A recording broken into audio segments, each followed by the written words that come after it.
Hej Elin, vill du lära dig om trädgården idag? Ja, pappa, det vill jag gärna. Vi ska börja med att rensa bort ogräs. Vad är ogräs, pappa? Ogräs är växter vi inte vill ha bland blommorna. Hur ser jag skillnad på ogräs och blommor?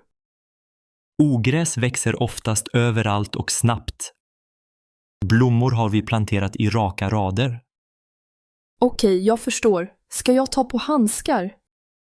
Ja, det är bra. Jord kan vara smutsig. De här handskarna är lite stora för mig.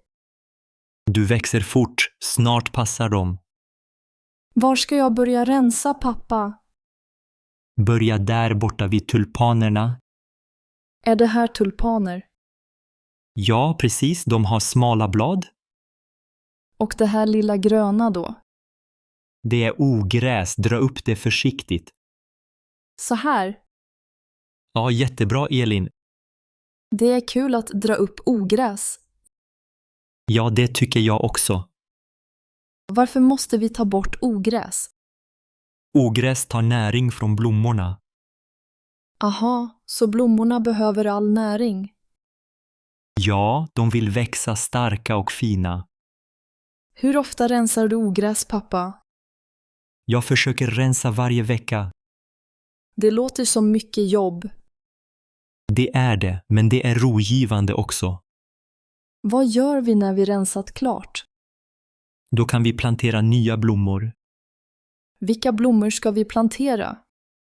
Jag har köpt frön till solrosor och ringblommor. Åh, solrosor är så höga. Ja, de blir nästan lika höga som du. Ska vi plantera dem idag? Ja, vi gör det efter ogräsrensningen. Hur planterar man frön? Vi gör små hål i jorden och lägger ner fröna. Hur djupt ska hålen vara? Ungefär 2 centimeter djupt. Behöver vi vattna fröna efteråt? Ja, lite vatten är viktigt. Får jag prova att göra ett hål? Självklart, här är en liten spade. Så här, är det lagom djupt? Ja, det är perfekt.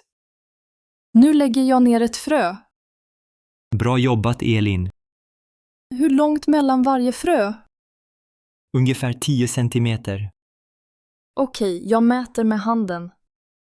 Smart, det brukar jag också göra. Får vi se blommorna snart? De börjar synas om några veckor.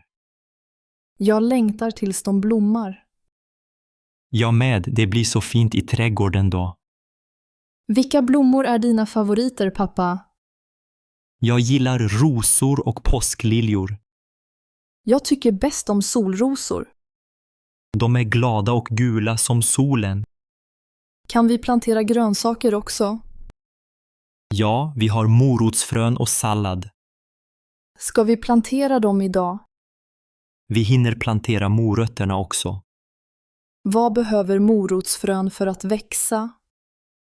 De behöver sol, vatten och lite kärlek. Hur lång tid tar det innan vi kan skörda? Morötter tar ungefär 3 månader. Det är länge att vänta. Ja, men det är värt det. Kan man äta morötterna direkt från jorden? Vi måste tvätta dem först. Blir de godare om man odlar själv? Ja, mycket godare. Jag vill gärna prova att odla sallad också. Vi kan så salladsfrön bredvid morötterna. Behöver sallad mycket vatten? Ja, sallad gillar fuktig jord. Måste vi gödsla jorden?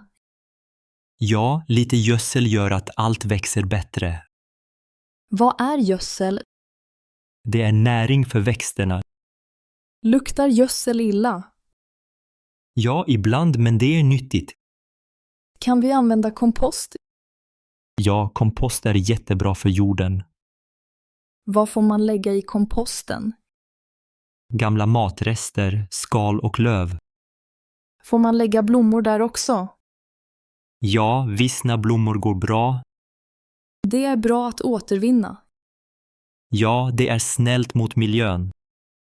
Kan vi plantera något mer? Vi kan plantera några ärtor också. Jag gillar ärtor. Då sår vi dem vid staketet. Varför just vid staketet? Ärtor klättrar och behöver stöd. Aha, som små gröna slingor. Precis, de slingrar sig uppåt. Får vi plocka blommor till en bukett? Ja, men bara några stycken. Kan jag ge en bukett till mamma? Det blir hon glad för. Får jag välja vilka blommor? Ja, välj dina favoriter. Jag tar några tulpaner och en påsklilja. Fin kombination, Elin. Det luktar gott här ute. Ja, jord och blommor doftar friskt. Vad ska vi göra med ogräset vi dragit upp? Vi lägger det i komposten. Så blir det ny jord till nästa år. Ja, så fungerar kretsloppet. Får vi plantera blommor varje år? Ja, det är en fin tradition. Jag vill alltid hjälpa till i trädgården. Det är jag glad för, Elin. Kan vi ta en paus och dricka saft? Ja, det har du förtjänat. Vad gör vi efter pausen? Vi vattnar alla nya frön. Behöver vi mycket vatten? Lagom så jorden blir fuktig men inte blöt. Okej, jag hämtar vattenkannan. Tack, Elin. Du är en bra hjälpreda. Det är kul att vara med dig i trädgården. Jag tycker om att lära dig saker. Blir det fler fjärilar om vi har många blommor? Ja, och bin också. Det är bra för naturen, eller hur? Precis, blommor hjälper insekterna. Kan vi plantera lavendel någon gång? Ja, lavendel doftar gott och lockar fjärilar. Jag gillar när det surrar av bin. Det betyder att trädgården mår bra. Tack för att du lär mig, pappa. Tack själv, Elin. Ska vi ta en bild på trädgården sen? Ja, det kan vi göra när blommorna slagit ut. Jag vill visa min klass i skolan. Det kommer de säkert att gilla. Nu ska jag plantera fler frön. Bra, det blir en vacker sommar. Jag hoppas det kommer många blommor. Det gör det om vi tar hand om dem. Jag lovar att vattna varje dag. Bra, då får vi en fin trädgård tillsammans.